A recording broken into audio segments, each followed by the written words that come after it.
So Dune Awakening has a serious problem that we just got to talk about if Funcom has any hope of this game making it beyond the first few months into the first year. And that's the simple fact that there's just too much to do. So I'm like 250 hours into the game now, more or less. And we're still not out of tier 5. I just got my Assault Ornithopter made this morning and put the Atreides variant on it, which looks freaking amazing. Um, and today, for the first time ever, because they have now made the changes to the Deep Desert, I actually felt comfortable enough going into the Deep Desert today. And so I took my Scout Thopter out and I roamed the Deep Desert for a little over an hour and I scouted A1 through A6 and B1 through B6.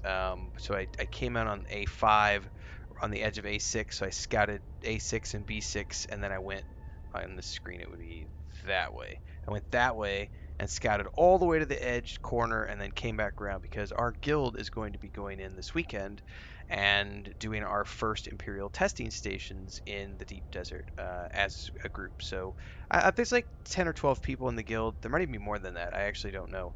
But there's like 10 or 12 active players. None of us are PvPers.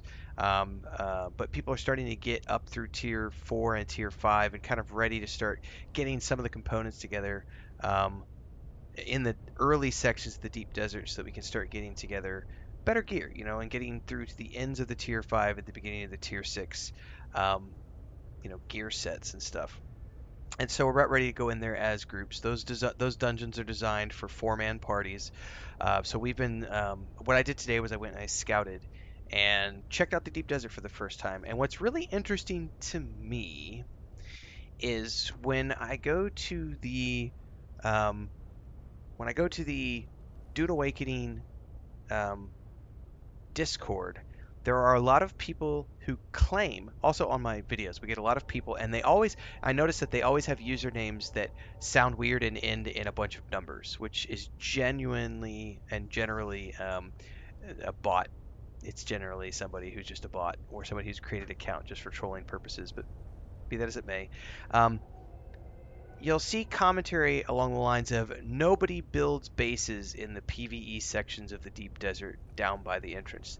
Everybody's north. That's the claim. The claim is that everyone is building bases in the north and they're building bases on top of the T6 nodes and they're hoarding the nodes and they're forcing the PvE players to go into the PvP section to find nodes.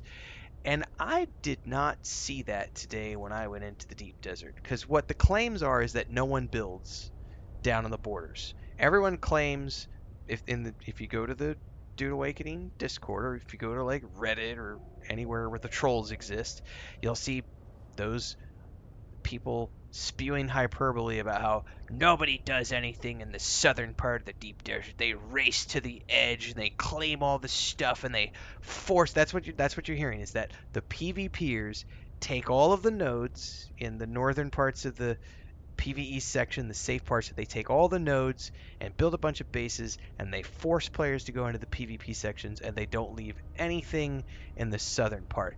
That nobody builds bases on the um, edges on row A.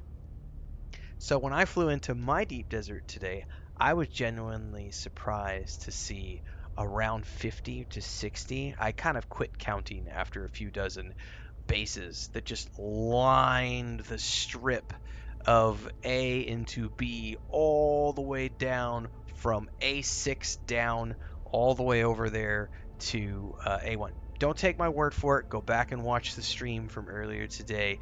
You'll see base after base after base after base after base after base, which is in direct contrast and contradicts all of the claims that no one is exploring the southern sections of the deep desert. My deep desert, the one that we're playing in, and no, I am not on a private server. I am on a public server in a public siege. Um, our deep desert appears to be full of people who are out there actively exploring the deep desert from the safety of the A line. and focused on Landsrat activities. We did some chatting with people today. That seems to be the trend. Now, I have not gone deeper into the deep desert yet to see what it's like up in around row 4 and row 5. Probably going to do that tomorrow, so I have a little bit more information to add to this post. But to bring it back to what I was talking about originally, I am 250-ish hours into the game. Today I got my assault thopter built. I kind of am almost finished with the base build, or at least the exterior of the base build.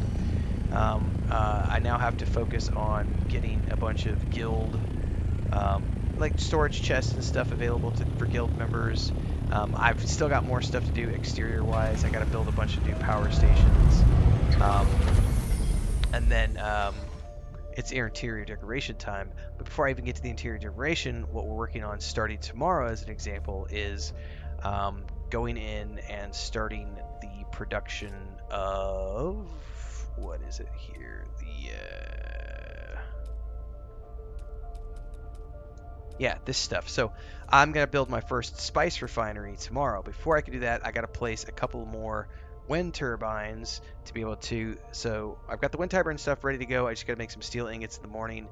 I already made a bunch of lube to get those going tomorrow morning. As soon as I build those two things, I then go into building my very first spice refinery, because after that, I'm going to refine the first spice that I need so that I can make a wind turbine directional, so that I can then turn around and create a, where did it go? Large water cistern, and then once it gets to the large water cistern going, we're gonna back out and we are gonna make this thing right here, large wind trap. And once I've done all of that, we're then going to begin production, or move towards the production of tier 6 ore and things. All of what I just showed you represents, for me, probably 15 to 20 hours of gameplay minimum, because I am taking my time and logging in and doing lots of different things. And there's the base build, and there's exploration. And like today, for an example, it took me an hour. I took 12 probes with me, and I went in and I scouted 12 sections of the deep desert. That took me an hour. It was fly into a section, find a landing spot, land, shoot up a probe, wait for the probe. Cool, we've scanned that one, move to the next one. The purpose of that is being, I have more time than a lot of other people in the guild do, since my day job is streaming.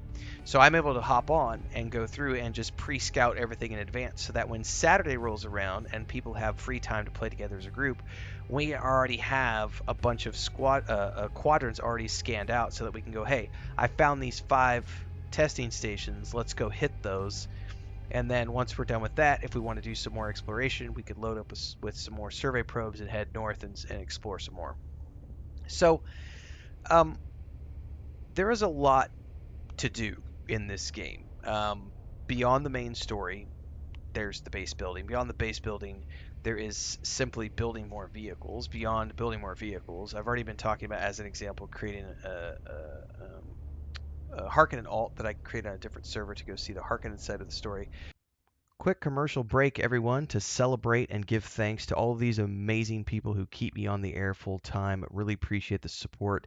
All you got to do is join as a member. You get access to private videos. You can also do super thanks on any upload, or super chats and stickers on any live stream or premiere you see. And beyond that, don't forget we're multi-streaming over on Twitch now, so you can support over there as well. Thanks so much to everybody. Let's get back to the video at hand. Because I didn't want to do the betrayal with this character. I wanted this to be an Atreides. But, if you rush, yeah, you're going to run out of things to do, but what's there to rush? Like, there's no reason to rush. Like, it's not like the game's going anywhere. And it's one of those games where, kudos to Funcom for not having a monthly subscription tied to this, because we can just play at our own pace, dip in, dip out. It's really cool.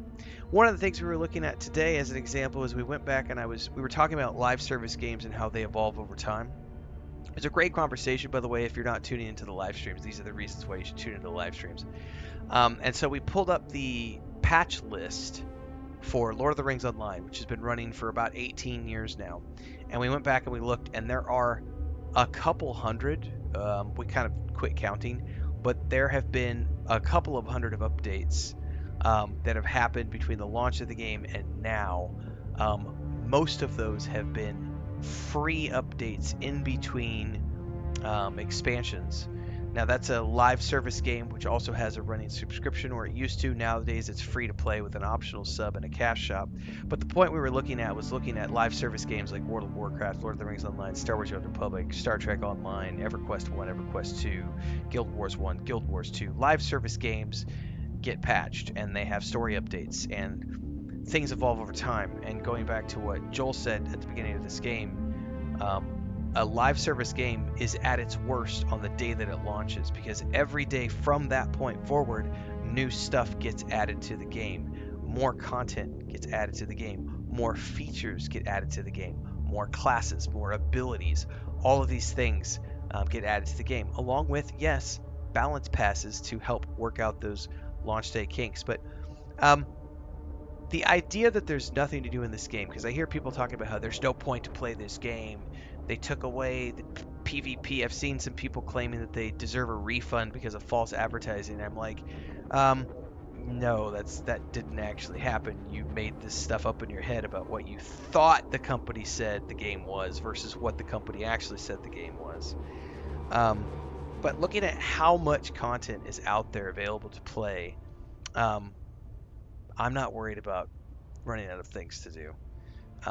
I still have at least another probably 6 weeks left on this base build, and another few weeks left to like do all this production I have to do to get ready for the deep desert. At which point, by the time that I'm ready to really sink my teeth into the deep desert and get into the lands rad, they will start to have added in the changes that they're working on, where they're going to be adding solo and small group content in the lands rad, which is huge for someone like me, because even though I do have a guild and we have some, alliance stuff that we do, it's mostly just a loose fellowship of solo players who come together occasionally to do stuff. So it's going to be nice to have small group activities and solo activities to do for the lands red, so that we can work on those in our spare time. And then on the weekends get together and maybe dip our toes into some of the more group related activities in the deep desert. But hats off to Funcom. I'm having a great time, and I'm genuinely surprised that I haven't played a game as hard as I've played this game since I think Star Wars: The Old Republic went live, which was like 14 years ago, 2011, I think. So it's got me by the short and curlies, and I can't wait to log in again tomorrow and get some more done. So until then, everybody stay safe, happy gaming. Links are down below to all the things, including the Dune Awakening playlist with lots of guides, the base building series, all the other games I play. Check them all out. We'll see everybody tomorrow. Stay safe.